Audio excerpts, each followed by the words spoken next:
Hello, my friends, and welcome back to the Disgustingly Easy podcast, the podcast for the long game. I'm your host, Bec Cameron, and this is a new little series because I cannot help myself. I have so many ideas for this podcast, so many things that I want to tell you, teach, so many ideas or things I want to bring into your awareness. So this is a little 5-minute hot take episode.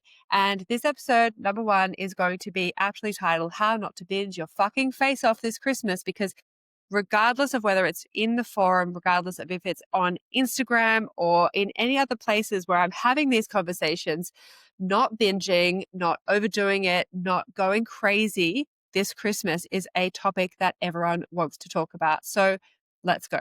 How not to binge your fucking face off this Christmas. Number one, regulate your nervous system before the food even appears. Most people think that binging is about the food, and it's actually not. It's about being overstimulated, overwhelmed, underfueled at times. Sometimes it's being surrounded by a family dynamic that spikes your cortisol before you even walk in the door. When your nervous system is in survival mode, you will eat fast and chaotically because your brain is looking for a soothing mechanism, not a meal. Here's the action I want you to take before you walk into the house, before you walk into the event, whether it is a family event, a work event. Put both feet on the floor, drop your shoulders, breathe into your belly, relax your jaw, and you need to tell yourself, we are safe. We don't need to eat to regulate. And this 60-second reset can change the entire trajectory of your night.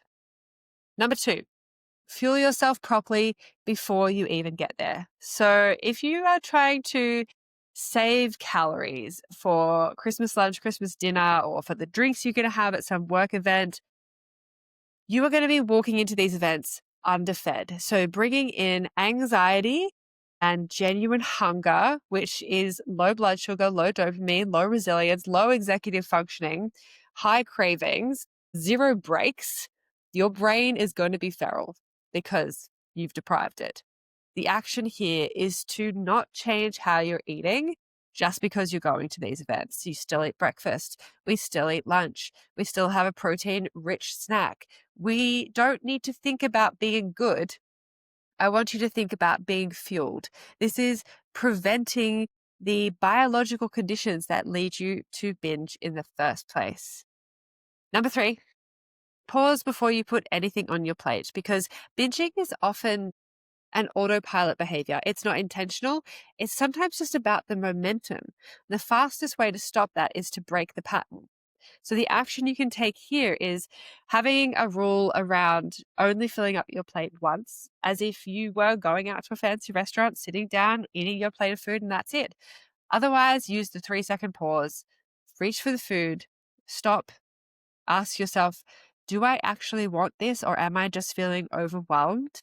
And then make your choice. Tiny pauses can turn the binge into a choice rather than an automatic action. And choices don't create shame spiral. It's the autopilot that does that. Number four, making sure we're choosing from desire, not pressure. Most Christmas overeating often isn't even desire, it's obligation. It's try this, or don't you like it? Come on, it's Christmas. Women especially are very socially conditioned to please, perform, and comply. And that pressure absolutely fuels the binge behavior. Build a plate you actually want. Slow down if you're going to have another one. If you don't want something, don't put it on your plate. You're not here to placate. And if you do want something, have it intentionally, not reactively. Desire creates satisfaction. Pressure creates rebellion. Number five, don't engage in the bullshit, in the drama. This one is crucial. You are going to have at least one person at Christmas. I almost guarantee it. And if you don't have this, then fucking, I'm so happy for you. But you are going to have at least one person make a comment about your body, about your food, about your choices, about the goals that you've set, about this new workout program that you're doing. You can engage.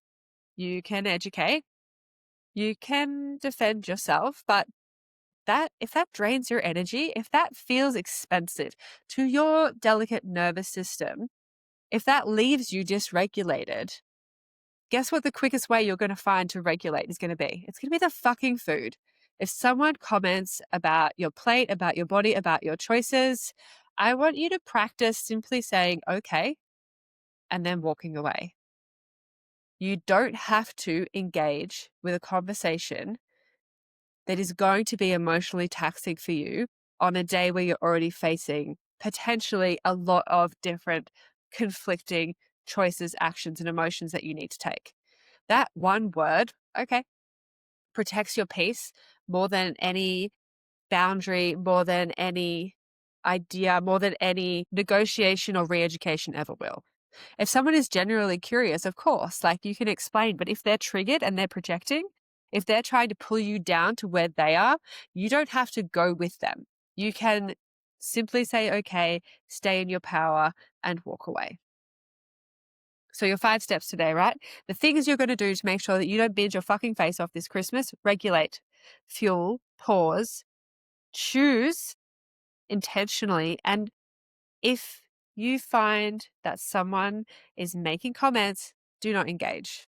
This is how you get through Christmas in your body and not in survival mode. This is how you stay connected to yourself without swinging between restriction and rebellion.